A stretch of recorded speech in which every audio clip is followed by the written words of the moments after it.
Welcome to the Keyano Lecture Series. We are thrilled to present our final talk, How I Escaped My Certain Fate, Identity After Trauma. It is my great privilege and honor to present a pretty decent guy. Dr. Ryan J. Cox. He has his PhD from the University of Minnesota, is a Canadian leading scholar in Muppets, pro wrestling, and Canadian poetics. The through line of all these three being identity, which is what he has focused on for most of his career. So today he will be engaging in that act of what does identity mean, and who we all are, who we can be. He is also here. Please welcome Dr. Ryan J.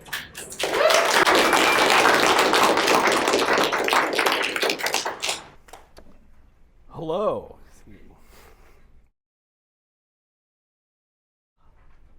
Thank you for all coming tonight. Thank you, Amanda, for that lovely introduction. As noted, I am Dr. Ryan J. Cox. I am the chair of Arts and Education in the University Studies Department at Keyano. But for the last year, I haven't really been doing that much.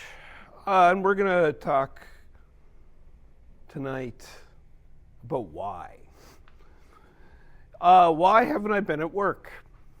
Apparently, Amanda ran into a former student of mine literally this afternoon, and he asked her, well, I haven't seen Ryan around. What's up with that? And she had to explain what I'm going to explain to you for the 1000th time. And then he cursed, apparently. And he doesn't know how heartening I find it that my dysfunction inspires that kind of invective, which is the very polite way of saying that I kind of feel nice that missing me makes people say stuff like fuck. So what are we going to do tonight? We'll be discussing my experience of trauma. We'll talk about the trauma. We'll talk about how the trauma resulted in a troubled sense of identity, and how I resolved, and really not resolved. There's no actual ending to this. It's just we get to today.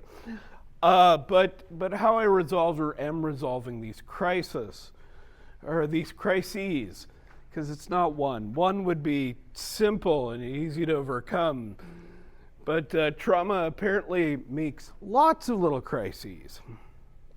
So our plan of attack, because most of this is going to be presented as story. I'm mostly going to tell you a story. We're going to start with a little bit of literary theory, everybody's favorite. I know you're all very excited. It's my PhD is stand for Doctor of Philosophy, so I get to pretend every once in a while. But we'll talk a little bit about the theory that informs the critical reading of myself. We will talk about the trauma. I will tell you the kind of the facts, and I will tell you the experience. And there are going to be parts that I find funnier than you. But I want you to be aware that the reason I find anything that I have to say funnier than you might is because I get to say it. And I've lived with this for a while, but I get to say it, and we'll cover this part, but there was a possibility I might not have been able to. So I might find it funny. We're going to talk about the kind of crises of identity. What happened after trauma, and how did it necessitate a revision in how I understand myself.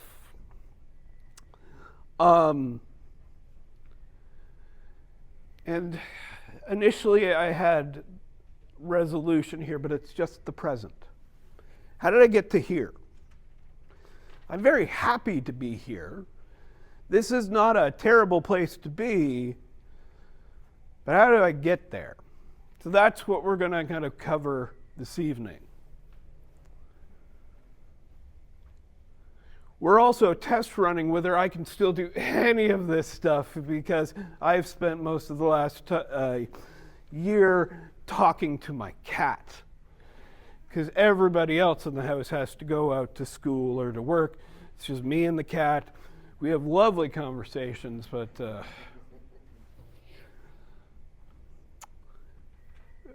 they're limited. So let's start with our theory interlude. This is where we, again, kind of set up. I won't bore you with granular detail. I just kind of want to gesture to why this story is a scholarly as well as aesthetic thing. So I'm using three kind of theoretical touchstones. The first is phenomenology. This is the focus or study of subjective lived experience.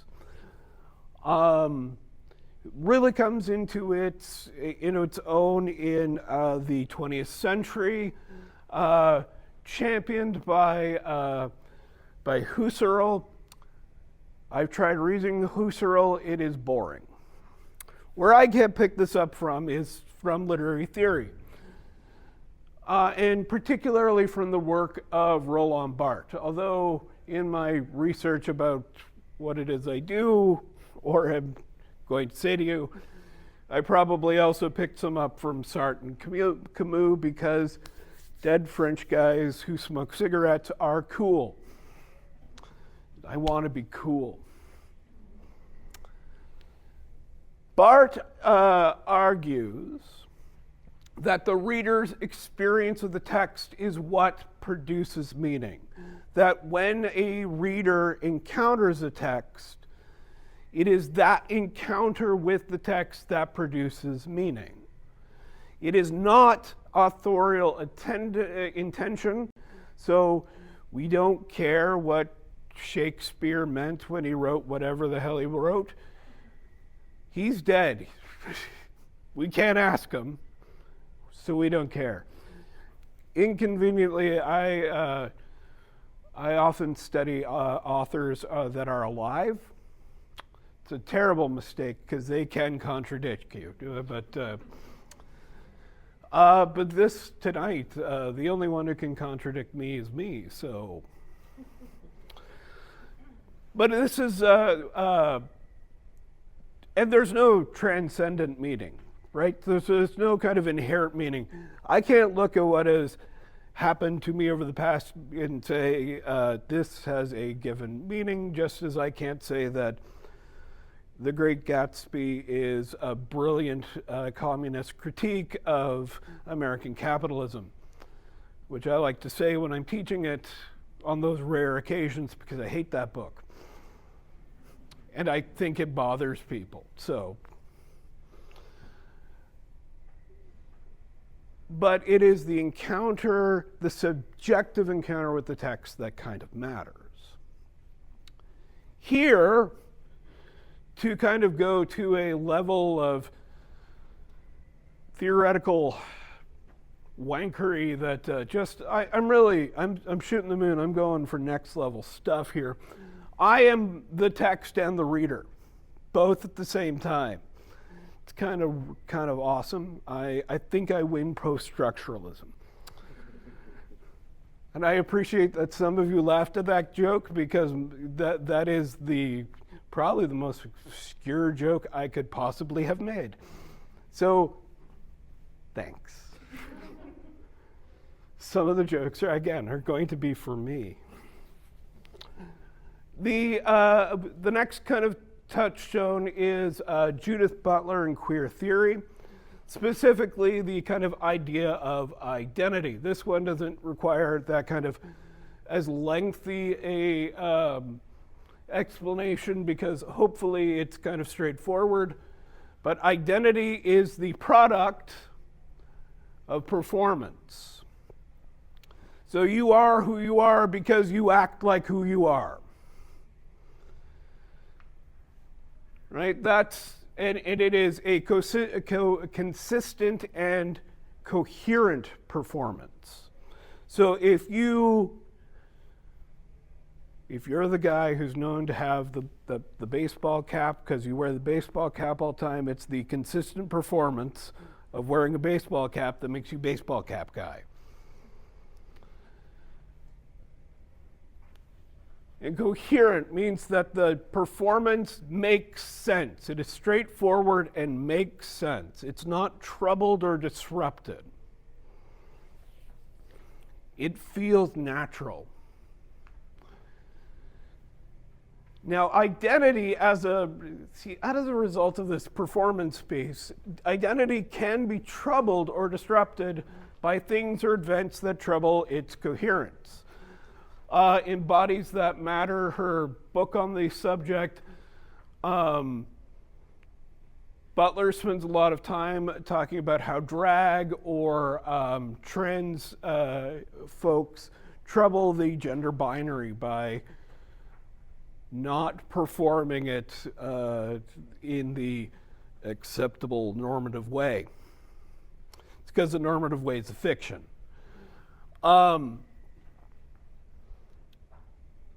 But anything that troubles its coherence, it disrupts that ability to perform it accurately and consistently, causes trouble with identity.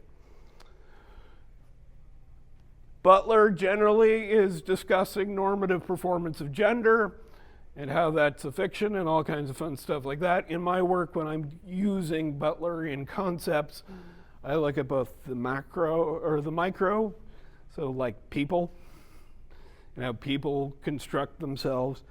And I look at the macro, so the nation. So I take that and I kind of do what I want with it. Now, the final one, and I think this is the one that's really kind of important for tonight, the concept of oratory and story that I borrow from Indigenous thinker and writer Lee Miracle. In her essay, Oratory Coming to Theory, she says, I don't know, I'm looking up there, it's on my screen. The orator is coming from a place of prayer, and as such attempts to be persuasive. Words are not objects to be wasted. They represent the accumulated knowledge, cultural values, the vision of an entire people or peoples. We believe the proof of a thing or idea is in the doing. Doing requires some form of social interaction, and thus story is the most persuasive and sensible way to present the accumulated thoughts and values of a people. The value of resistance is the claiming of a sacred and significant self. By using story and poetry, I move from the empowerment of myself to the empowerment of everyone who reads the book. What I'm taking from this is one, to explain or kind of share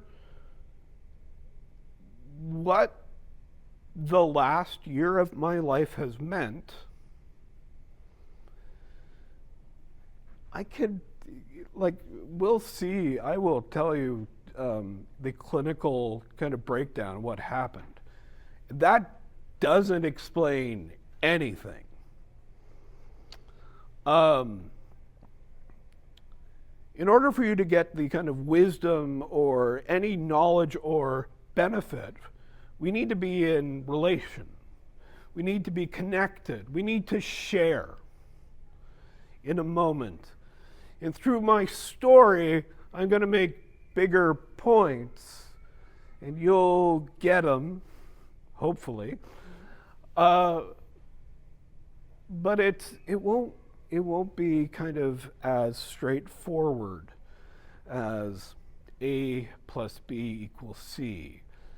We're going to go a little, we're going to form a relation. It also governed how this whole thing was written, which means we'll get to a point where there's very little detail on the slides because I didn't know who I was going to be in relationship with in the room. So we're kind of winging that part. Or not. I've given to the cat, and I've given this. I've given versions of this talk since August.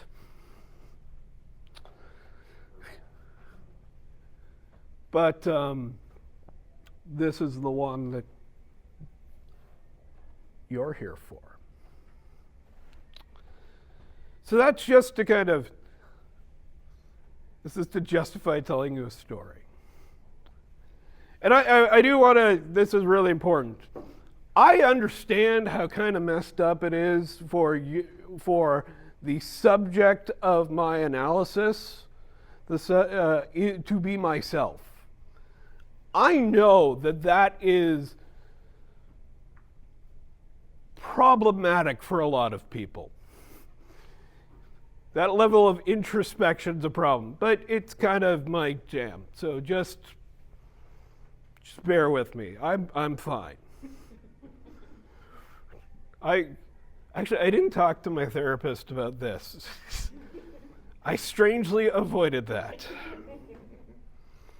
But we'll talk about what I talk about with her, so that'll be good. Anyway, there we go. So now we're going to move into trauma. All right, so the facts of the matter are, let's stick with the facts. May 25th, 2026, at approximately 4:30 p.m., I suffered an ischemic stroke due to a blockage in the carotid artery on the left side. So there's a blockage here. What it does, this is according to medical records. Do you know that you can go and read your medical records? Like, you can go and download them and read them. And I have, because I don't know. I would say I was unwell, but I think that's obvious. That was obvious at that point. But yes, this is what it said in my medical records. The blood stopped. The blood flow to the left side of my brain stopped for 2 hours. You can see a picture of what this looks like here. This is a blockage. The blood stops flowing, and I suffer a stroke as a result. I will also say that the medical records disturbingly pluralized stroke, implying that it was not one but several. No one has ever kind of counted them for me or explained that part, but this is the kind of thing you read or you can find out. I was initially treated at Northern Lights Regional Healthcare Center, that's the hospital here in town, before being flown to the University of Alberta Hospital in Edmonton. It wasn't the chopper, it was the plane. As I will explain later, and I got to fly in a plane without my pants. It was great. So I told you, some of this is going to be feel funny till you think about it, and then just bear with me.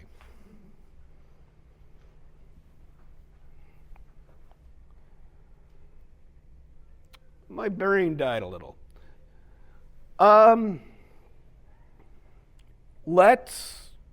let's talk about what it was actually like, because that's what happened. About 4:30, I think almost exactly 4:30. Yeah. I had a stroke, and then I went to the hospital, and then I was there for a while. It's not what it was for me. I was in the process of dyeing my hair. So I had to, my hair is brown, so naturally, this is not natural. So I had to bleach it I was trying to go green.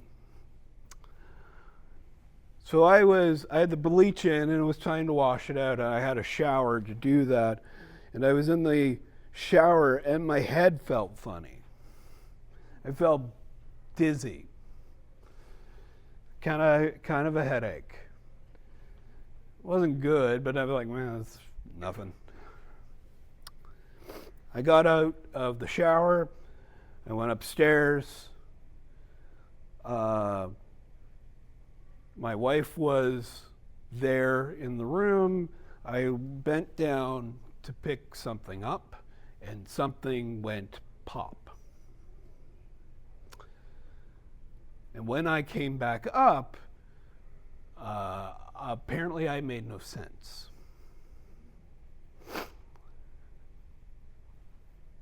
To her. To me, everything I said made absolute, perfect sense. It was all coherent to me. It wasn't. And she gave me this look that I could tell she was worried, and so I tried to no, it's fine. But that's not what came out, or nothing really came out. Then she started getting ready to call the ambulance, and I'm like, I sat down on the bed and I put my hands on her and no, it's fine. Except again, gibberish. She called the ambulance, and this is going to be a running theme. I'm really, really fucking lucky she did. I'm really lucky it happened then. I'm really lucky she was there. I'm really lucky. But that little pop goes off in my brain, and nothing. And so I put on my shoes and go, and I stand on the front porch waiting for the ambulance, because I know I'm not winning the fight. So it was one of those, might as well do this. and I got to ride in the ambulance. It was very, very nice. It was fun. I was wearing my Sunday best, so a dirty t-shirt and sweatpants. And I went to the hospital. There are debates between Amanda and myself as to what happened at the hospital. She says I had an MRI. I don't remember this at all. I do remember several other MRIs I had that night and subsequently, but I don't remember the one in Fort McMurray. So we could believe her, and I had one, or we could believe me, and I didn't. I am not necessarily a trustworthy narrator of my own experience at this point. Soon after this, my ability to speak comes down to the word yup. So there's 2 hours where that is all I can say. Yeah, it's going. It was a great night.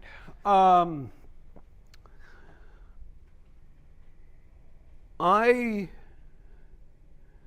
get, while we're in the hospital, at some point they give me a clot buster that, again, getting to the hospital quickly, getting the clot buster quickly, makes everything better for me in the long run. I don't remember when that happened. I'm pretty sure they didn't need my consent, and I was incapable of getting it. At some point that happened. Yeah, I get bored, not bored. I get frustrated and I have to go to the bathroom at some point. So and I'm like, screw this, I'm going to the bathroom. This is how I learned that at that point, I can't walk. Yeah, I could walk right after when we got into the ambulance. I walked to the ambulance and all that. At this point, I didn't know I couldn't. So I got up and started walking. I made it to the door of the little bay in the emergency room. And then everyone was kind of cranky with me. And I got put back on the table, and soon after this, as they were prepping me to fly to Edmonton, I also get a catheter that I'm going to get to. This is how I lose my pants.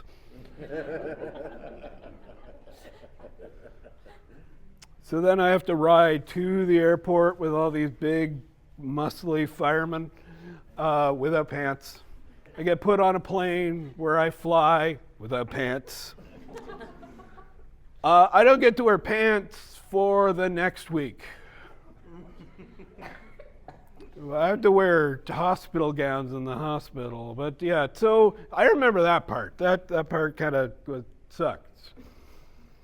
I get there, I have multiple scans and everything. The clot buster worked.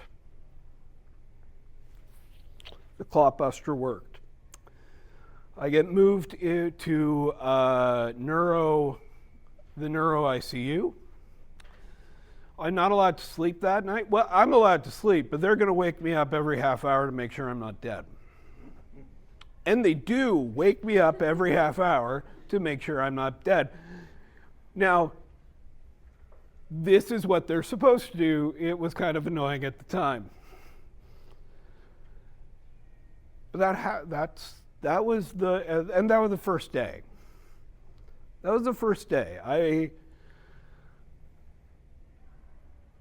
That's what happened. It's a lot different than the kind of thing. It's for me now, a lot of it is darkly funny, but it's really also, I make it funny because it's kind of scary.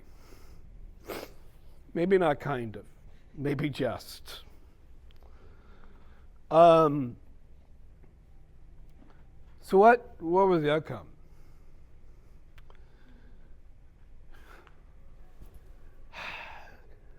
Physically, I'm really lucky because I don't have a lot of physical. I don't have a lot of physical kind of symptoms of my stroke. I have some. I have some facial paralysis still. If we go forward, if you look here, I'm trying to smile. This was in the summer, so I'm a bit better now than I was then. But unless I'm forcing it, it still kind of looks like that. Oh, no, we want to go, well, there we go.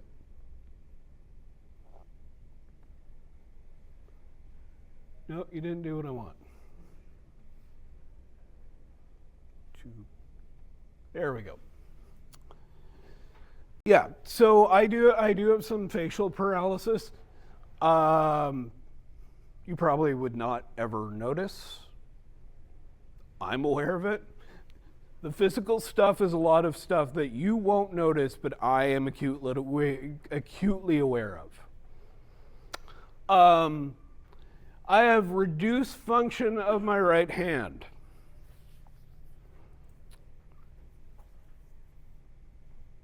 It just doesn't work sometimes. Mostly it's fine. Like, I have to lift weights now. And I've never dropped the weights. I have gone to pick up a glass and drop the glass. It just sometimes doesn't work. It is measurably less strong than my left hand now, which is kind of weird because it's my dominant. But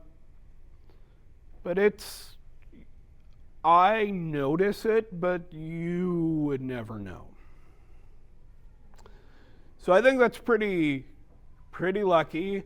Other than the time in the hospital when I tried to get up and walk around, I could walk. I was walking around the ward. They made me get up and walk around to see if I could the next day.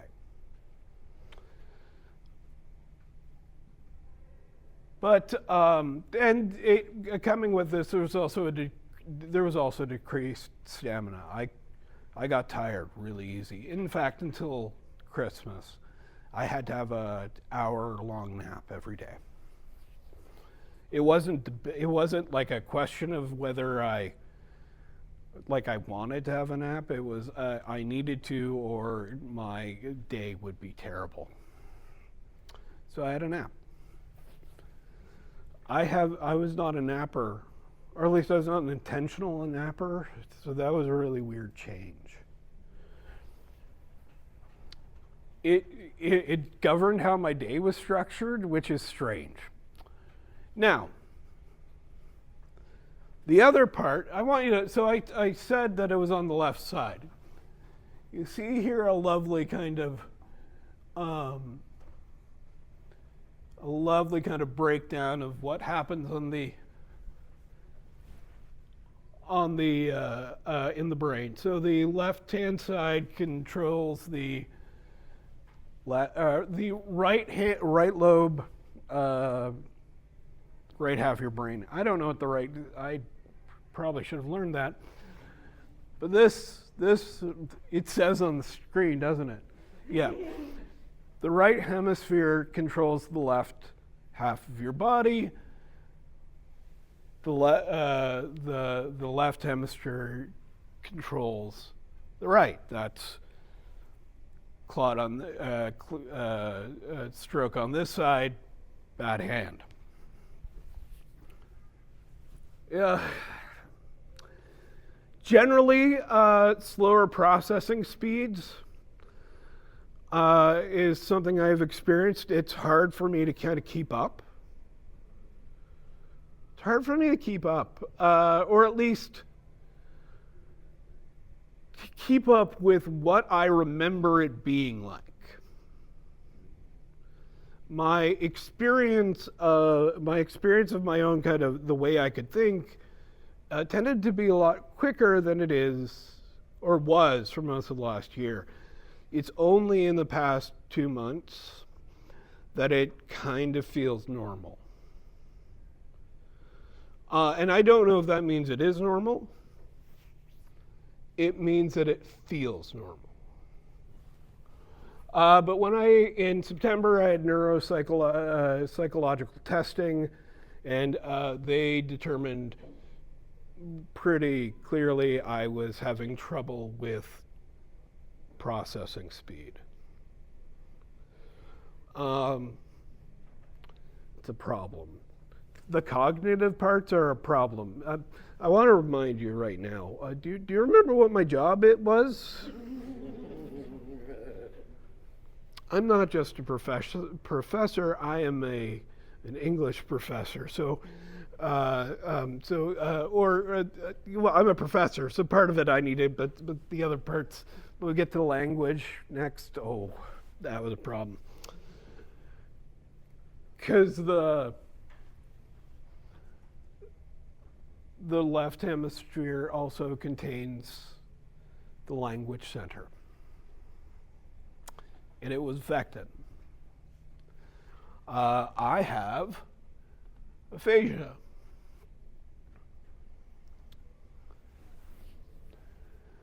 So, per the National Institute on Deafness and Other Communication Disorders, we can thank the parts of the US government that aren't on fire for this quotation.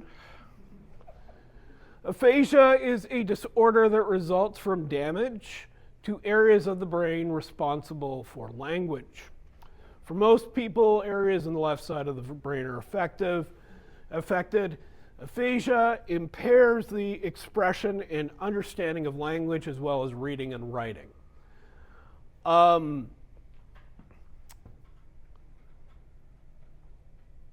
I have it now. It's better, but I have it. What this means is I can't spell anymore. Like, I used to be very good at spelling.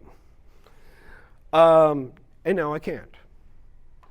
Sometimes when I'm typing, I will think the word that I want to say and type a different word. So there's a constant kind of confusion in my writing. I'll show you, I want to show you kind of acutely what I lost. I wrote this the Friday morning before my stroke. We don't have to care what it says because I don't care what it says. But that poem, consisting of, as it does, of the phrase over stones repeating in 9 stanzas, where each gains a line and across 4 columns resists meaning. The text doesn't indicate its context for the poem. It could be read as a visual representation of a particular scene, a field of stones, drawn out in front of the reader, viewer until the horizon. It could be a language game where the sonic similarities of over stones and overtones signal the heteroglossic experience of language. It could be a chant to serve as a meditation aid or function within a divinatory or ritual practice. All of these are possible, and the text is open to them, and Bissek doesn't, as Foucault might suggest, function as, quote, the principle of thrift in the proliferation of meaning, unquote, or at least he attempts to avoid that. Those are all big, serious sounding words, right? That's And I'm offering, I'm doing really rushing through some literary analysis here. I'm like, these are 4 or 5 different readings of possible reading of the poem. I'm setting up another big argument. I'm quoting critical theory. I use words like heteroglossic, and I knew what it meant. I still know what it means, but the idea of writing it out or typing it out at this point gives me shivers. Monday morning I couldn't read. The Monday morning after the stroke I couldn't read. Reading came back quick, though. I was reading in the hospital as much as I could. But I couldn't for a little while. And what's kind of worse is I couldn't write. This is from June 5th.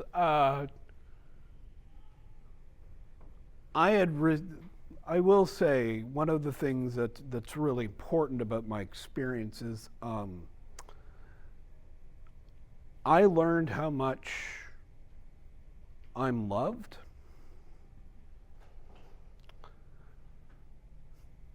I learned how much I'm loved. And I'm not, at this point, fully in control of my emotions. It's a side effect of a stroke. So I'm overwhelmed with feelings of gratitude and love, and I'm scared, and my friends and family care about me, and I want to tell them that I'm, as best I can, that I receive the message, and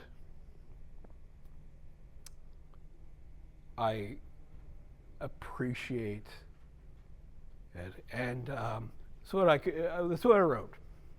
Hello, folks. So many of you have reached out. I'm sorry, I should actually read what I wrote, not what I wish I had written. So many of you have reached. And I feel very loved right now. I have wanted to thank you. I have wanted to thank you personally, but writing is incredibly hard right now. So there is a delay. I am receiving the best possible care, and I work to get better. I love you all.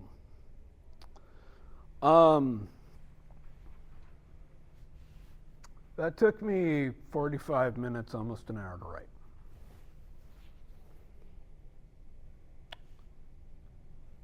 It's what, 2-3 sentences? 45 minutes to an hour.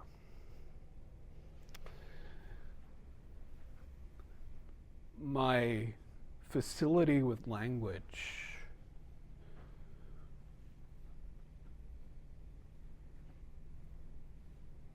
was looking like it might be gone.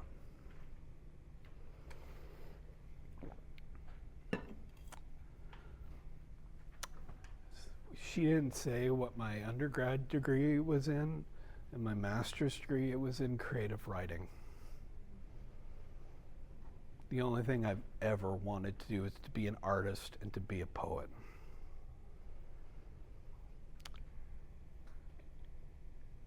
and I couldn't write. Well, we'll get back to that. But that's part of the damage. Part of the damage is that kind of experience of aphasia. I still have it. My rehabologist, I didn't know this was a thing, but it is a thing. My rehabologist, I have a lot of doctors now. They all have specialties that I can barely, I don't know where the letters are coming from. It's just terrifying. But she said to me that if she didn't know I had aphasia, because she does, she at this point wouldn't be able to tell. So we've made progress. I also, part of this was I used the word sanguine in a sentence correctly. And I think that's what warranted that reaction. Yeah, so next. Next I went home and everything was fine. I've been working steadily for the past year and nobody, surgery.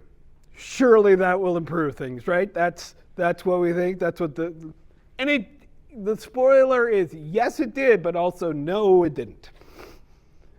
So on the 25th of May, I had surgery on my neck to clear out the blockage in my artery and reduce the possibility of a further stroke.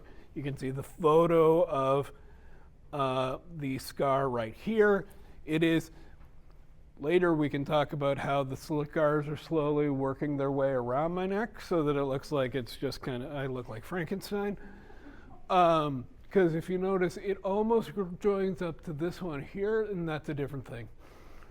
But this one, that's that. It was successful. They got this stuff out. It was described as very viscous and gooey and gray.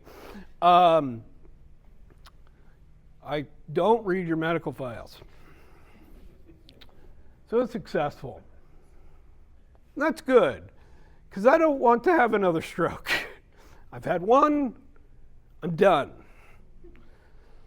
I will say, though, they did a lot of testing, and my heart is fine, so good for me.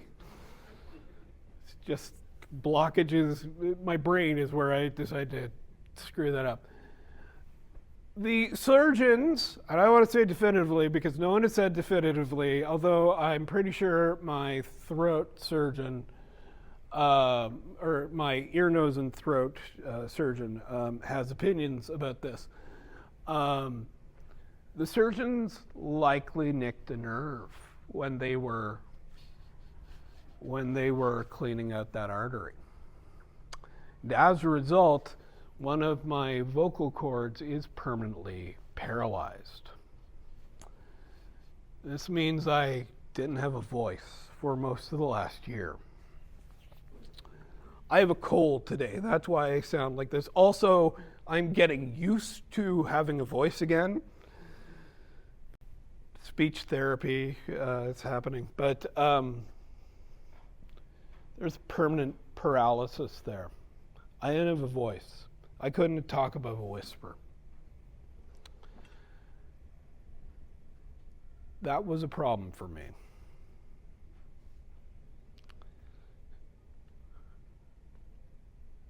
So, and I want you to, just to wrap up the trauma part, just tell you where we are in the story. And remember that this all is a largely positive outcome because we're here tonight. So it's a good time. At this point in the story, I have narrowly avoided death. Part of my brain was not so lucky. Words are difficult. My entire career is words. My right hand just doesn't work sometimes.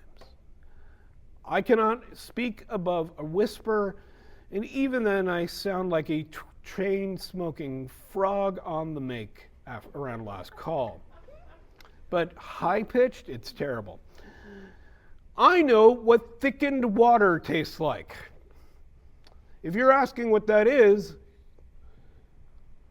I'm going to let you find out on your own someday. I choose not to relive that. I have tubes up my nose.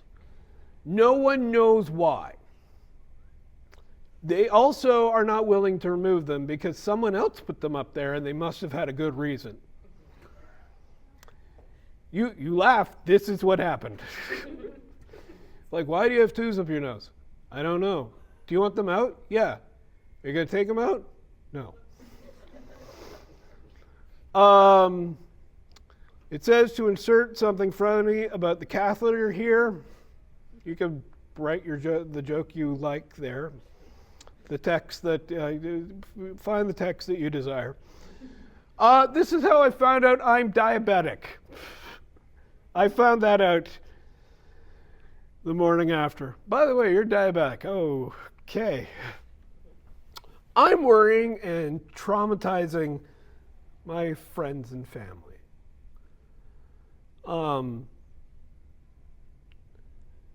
And I'm going through all of this with an undiagnosed anxiety disorder.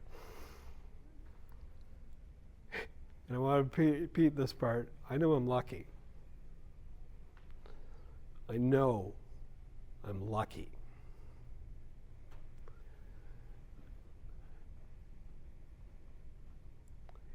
Yeah, so this fucking sucked. The only child in the room is mine, and he's heard me swear before. But yeah, this fucking sucked. There's no other way to put it. It was a bad time. I do not recommend it. I'm going to spend a month in total in the hospital, 7 days in the neuro ICU, and 2 days in the neuro ward at University of Alberta Hospital. The ICU was a much nicer place to be than just the neuro ward, if you get to choose. 3 weeks at the Glen Rose Rehabilitation Hospital. That's where they go and they try to make sure that you are fit to go out in the world again. That if they leave you on your own, you won't burn your house down, or you know how money works, apparently. And I'm like, I didn't know that to start with. So This was part of the test. Like, can you balance a checkbook? I'm like, no. I'm not allowed to look at my checkbook, and everyone's happier that way. But I said, but I go there, and there's I am, I think, the youngest person on the ward by a good 20 years. That's fine. That's fun. I get to spend a week in isolation. The reason that is because I had allergies, which some of my nurses knew, but other people's nurses didn't, and it was when we had all that smoke because the province was on fire again. So my allergies were acting up, and it looked like I had cold-like symptoms. So I got stuck in isolation for a week. Great. I did get a private room as a result of being in isolation, and it had a TV, so I could watch the hockey game without leaving my room. But you all know how that turned out. So it's not quite the... I guess being able to watch Star Trek was fine. One of the things I resolved while I was there is to take all of the opportunities that the Glen Rose offered. Everything that they offered me, I signed up for because I was determined to get better and get out. I got a free dental checkup. That was nice. The big one for me has been psychotherapy because I've had this anxiety disorder since I was probably about 15. And it was never treated. And now it's treated. Lexapro is my friend. So my therapist is very nice, and I get to honestly talk to her about my feelings. And I'm not a bad person, apparently. And the voice in my head is quieter. So that's good. That was good. That was a good one. One of the really big kind of moving ones, and so I want to give it a win before we start talking about how trauma messed up my identity. One of the big wins was rec therapy. And they found out, well, because they asked, that I play guitar, that I did music. And they put a guitar in my hands. And this was really scary, because I didn't know if I could play.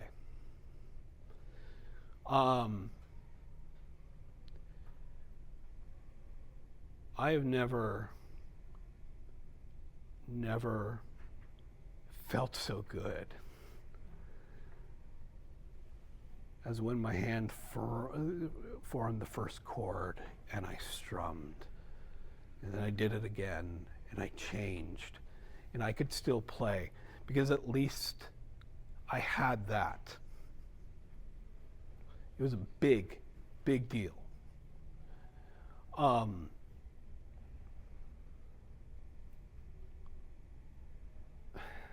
It was a big deal.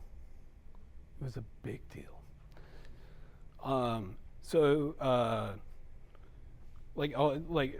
Rec therapy was a big win. That was the biggest part. It also, while I was in isolation, they had a nice young person come in and play video games with me. She was covered head to toe in protective gear, but someone got to hang out with me for a half hour. That was a big deal too. But put the guitar in my hands because I didn't lose that. And I was worried. So I did everything I could. I got out of there in 3 weeks. which is pretty quick. Now, I have to go back every once in a while. Now, what did this do to me? What did this do to me? Not like physically, but like my sense of self. So, what are you going to do with your life? Remember I said that I was having difficulty with words and language? Remember I said that my job is words? It's the only job I've had that I liked. I worked in a factory, and frankly, that drove me back to grad school.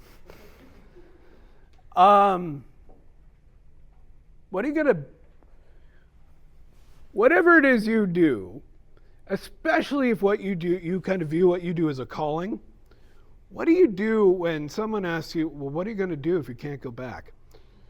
Which my therapist at the Glen Rose they drew the short straw to bring that up with me. And I'm like, I don't know. Because one of the things that happens, and especially as an academic, you're taught that your identity is your job. That this is a calling, a vocation. I do good in the world because I teach. And you give and you give and you give and you give and you give because of that.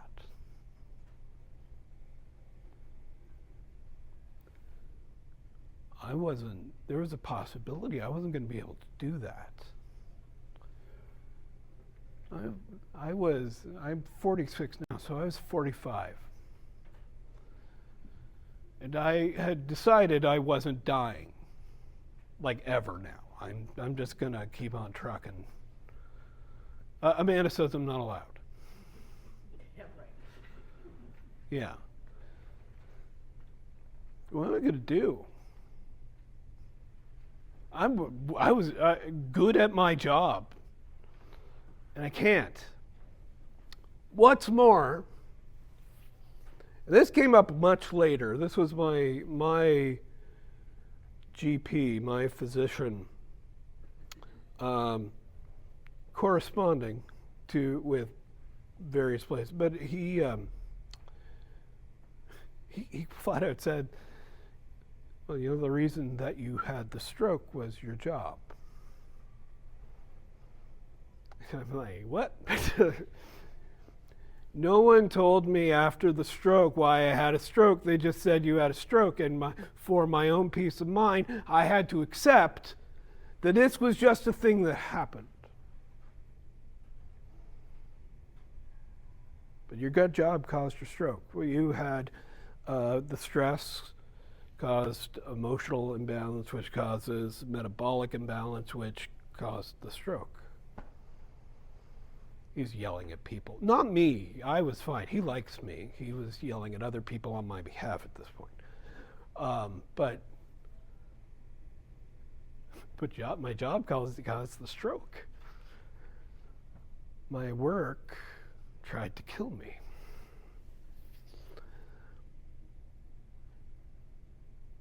So I have to start thinking about myself as not my job.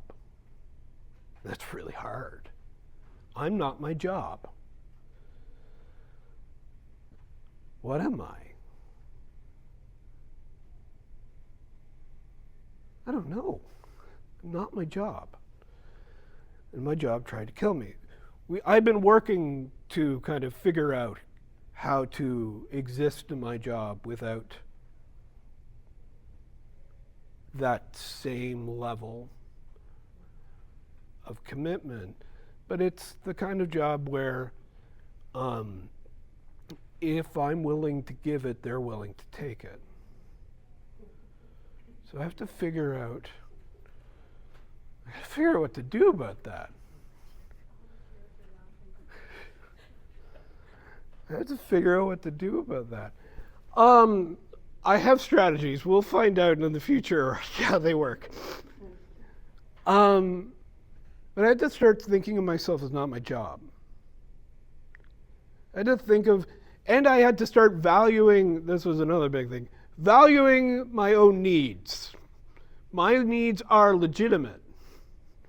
If I need or feel something, that matters. And I should acknowledge and recognize that I am entitled. So this is the thing I talk about with my therapist a lot. I'm entitled to the same amount of grace and respect that I believe our students are owed. So I should extend that to myself and insist that the institution extends that to me too. But still, I'm not back yet. I don't know if I could do it. I think I can. We won't know till I'm back. Sometimes that's scary. So my professional life goes into crisis because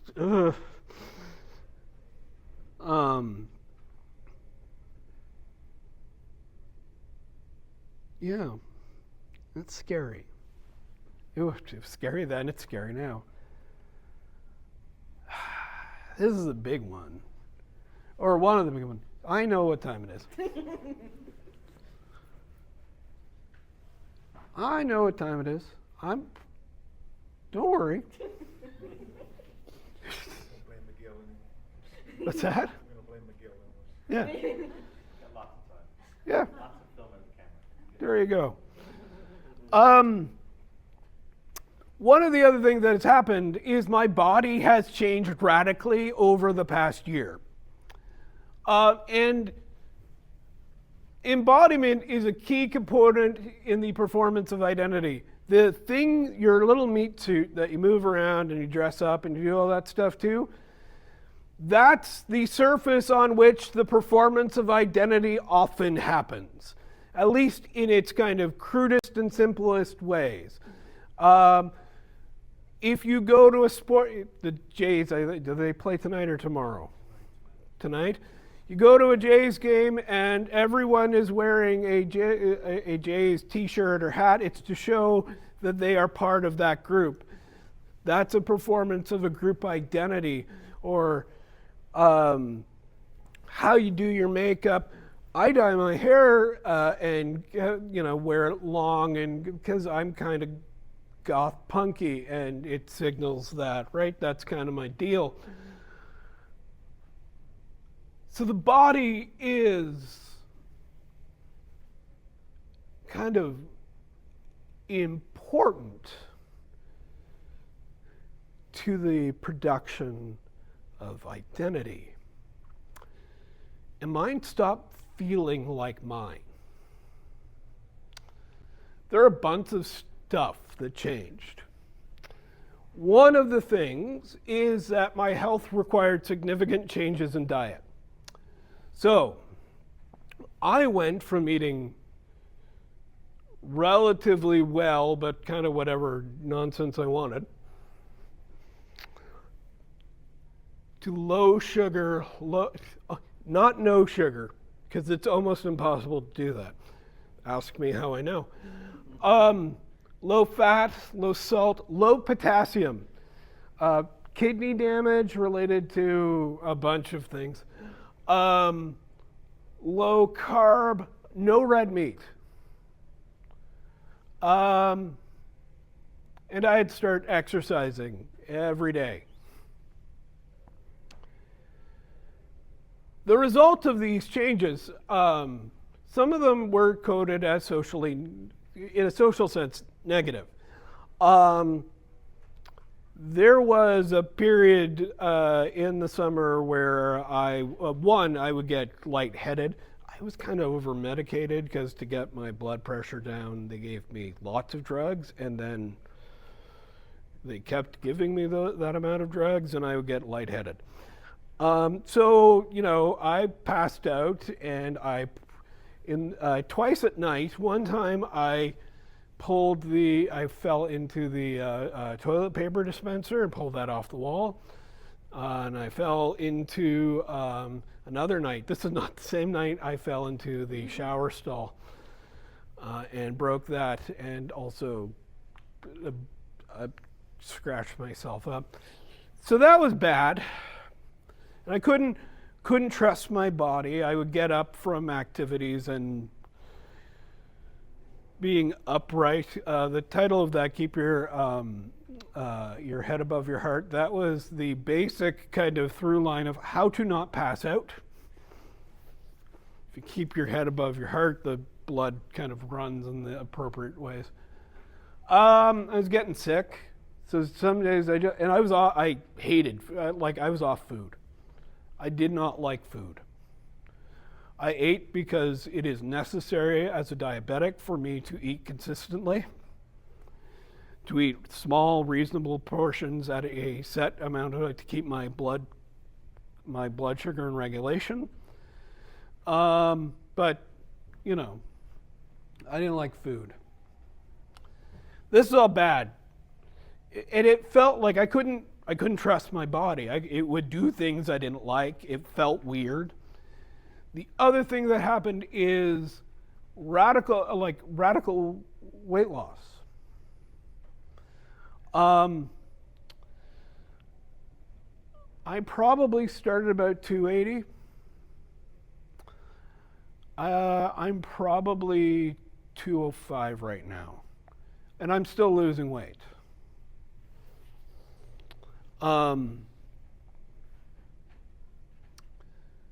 So at a certain point, I started feeling dysphoria when it came to my body. The guy in the mirror, and I want to point out, this was probably about 40 pounds ago I was experiencing this. I've lost another 40 pounds after that, but I didn't look like me. I didn't look like me. I didn't feel like me. My body didn't feel like mine. And I looked in the mirror and I didn't know that guy. And socially, I recognize that it's good.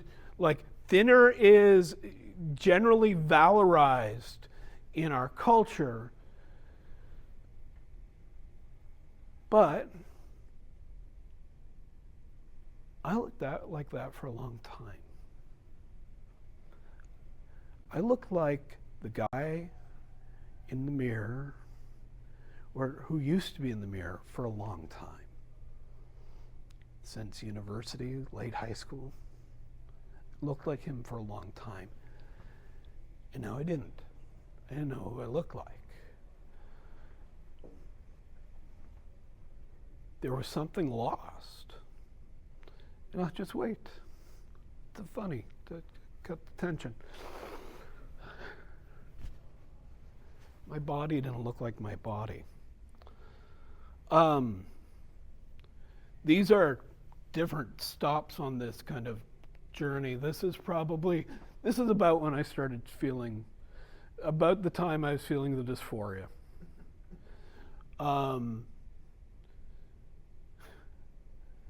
It's really weird showing you this because I used to never. I also had hang-ups because, our culture doesn't deal with fatness terribly well.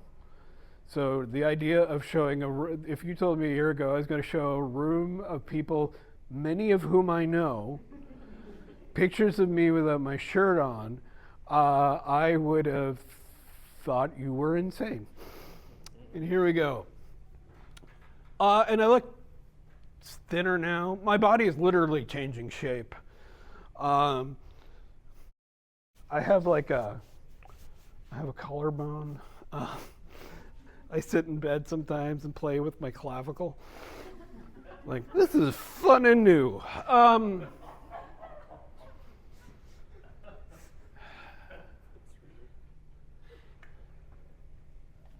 So my body, one of the things that trauma did was alienate me from my body,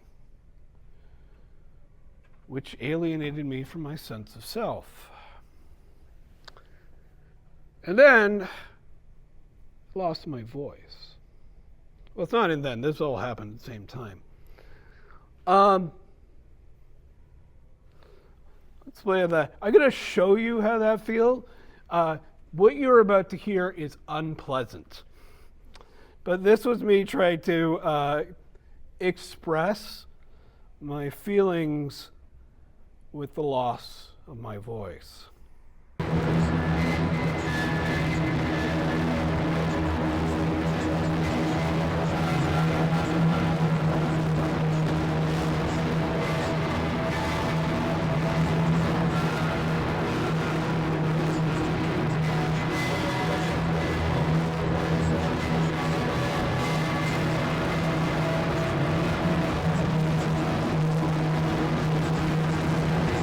I think you get the point. Go back to that. Well, we could stay here. My voice was a big part, again, a big part of how I understood myself. When I taught, you could hear me through the walls. You could hear me 3 or 4 classrooms down. If I was in my office and I found something particularly amusing and I laughed, everyone in the department knew because it was loud. One of the talents and skills of mine that I prized the most was my voice, both in my ability to speak and my ability to sing. I'm nominally the singer of a rock band.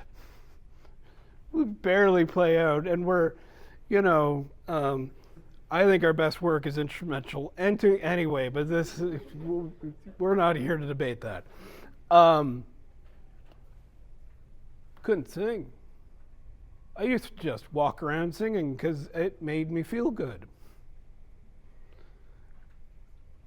I taught speech and drama.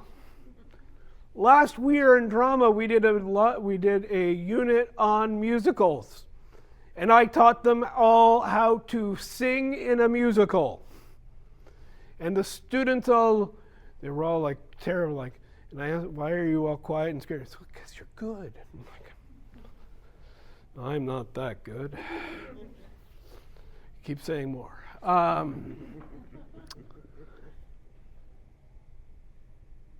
I lost it. And I made that piece to kind of encapsulate that. It's terrible. Also, I got to buy a violin bow for that, and it's just me going back and forth on an electric guitar with a violin bow, and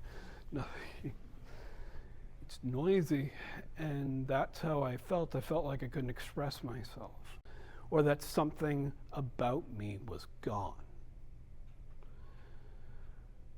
And if we look at all of these kind of crises of identity that arise out of this, what they all amount to is that the person I thought I was gone. It's kind of how that works. The crisis of identity means that identity is in crisis.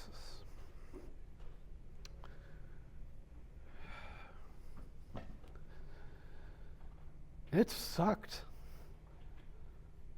It sucked. So what do you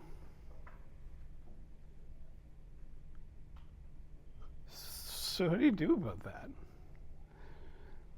I have an answer. You don't have to supply one. Although convenient, if you have one, I'm all ears. But what the hell do you do?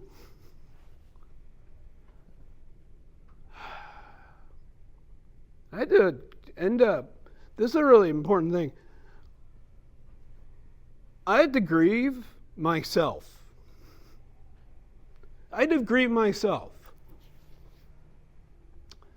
Because the man I used to be is gone. The guy who would have, whatever I was doing a year ago today, that guy, he's not here anymore. And he's not coming back. the trauma of my stroke is not just the physical trauma. It is the emotional and psychological trauma that accompanies that loss of self. This is what we really, like, this is the kind of big thing about trauma, is we lose ourselves. And you know what? I was attached to him. I was attached to him. He wasn't perfect. I mean, honestly, sometimes the voices, I really want to emphasize, the voices in my head did not like him at all. But there was much I did like about him. There's a lot I valued about myself. There was a lot I care, and there must have been something valuable about him because people cared about him.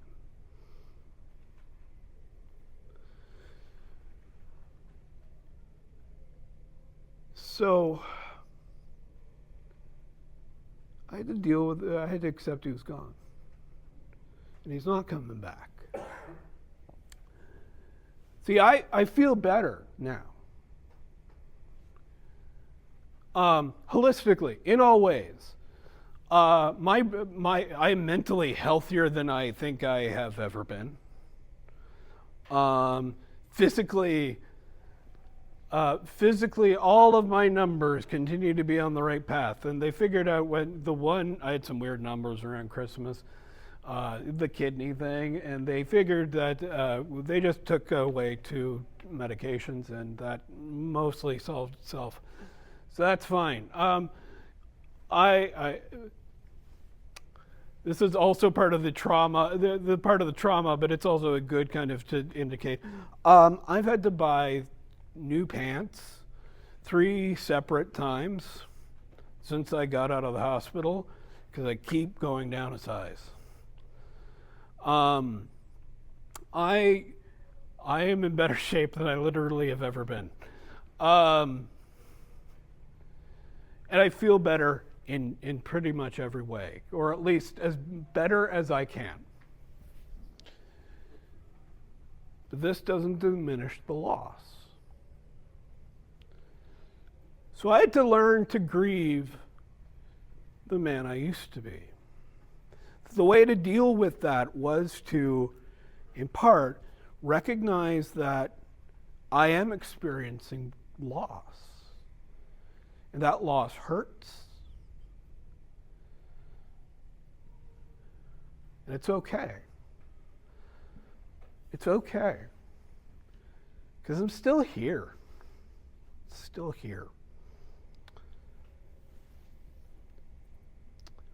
After the mourning, though, one of the things to recognize is new possibilities open. Part of this is I get to choose how I live my life. I get to choose who I'm going to be. Agency is a major subject in therapy. It comes up a lot. And I'm choosing agency, so I get to make decisions about how I am. But I get to choose how I exist in the world. So that's fine. That's good. I get to be how I want. I also I've had a lot of time because I'm at home not working, decidedly not working. So new performances of the self are possible. One of the things I've been doing a lot is making art, because I've always made art. I love making art, and I had time. So the zine that Malcolm distributed, that was an attempt to claim my body as it changes. Those are photos taken over almost a 9-10 month period, that as my body changed, I could claim it. I'm probably still going to do that, which is kind of weird because my partially because the most reliable photographic subject I have is myself. I'm always around. But the zine is an attempt to do that. At the beginning, the weird spacey music, I recorded an album of guitar improvisations where I just sat down, turned the recorder on, kind of went with my feeling, so I was in communication with my feelings. Again, therapy is, if you haven't tried it, but I would be in communication with myself, and so the sounds I was producing were about that, and so I play my feelings, and I record, like, which is weird because you think that's kind of how art works, but also new. Admitting I have feelings in public is kind of a new deal. So I worked really hard on reconstructing myself too. Trauma's not the end, it's just a new beginning. It's a loss, but it's a loss, but it opens up the possibility for something new.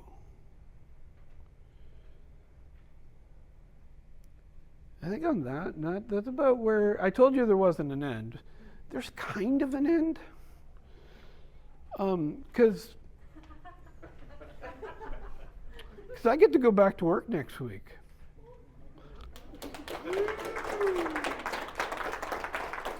I have been waiting all week until late afternoon so that slide didn't have to come out. I get to go back to work, so I told you I don't know how I'll be at work. We're going to find out. All right. You can, that's my email if you want to email me. I don't know what useful things I have to say, but there you go. You can find the spacey, moody music from the beginning. There's if you just, most places you stream your music, just go to search King Cosmonaut, and there you go. Do you have questions? Because I'll answer them. I've been already fairly honest. We can be more honest. Yeah? Yeah, I do actually. When it comes to reinventing your own identity after that trauma, how often do you feel you've needed to reject options that come up and say, no, this may be a new me, but that doesn't mean that is me? So there is a couple constants always through line. So my moral and ethical kind of universe is still the same. I still, at heart, believe the same things I believed before, which is good. I think those are generally what makes me. I think they are what generally makes me a good person. And one of the things Butler talks about, and I think it's true, is that a lot of these decisions in your performance of self, a lot of them happen unconsciously. They are willful performances that you aren't aware of. That's how that works. It seems, it's a little, I skip that part because that's where she gets into the weeds on stuff. But a lot of the times, it's there was a moment in therapy where I was talking to my therapist, and I said to her, "Why was I living that way?" And she said to me, "I don't know. Why were you?" She said it nicer than I just said it.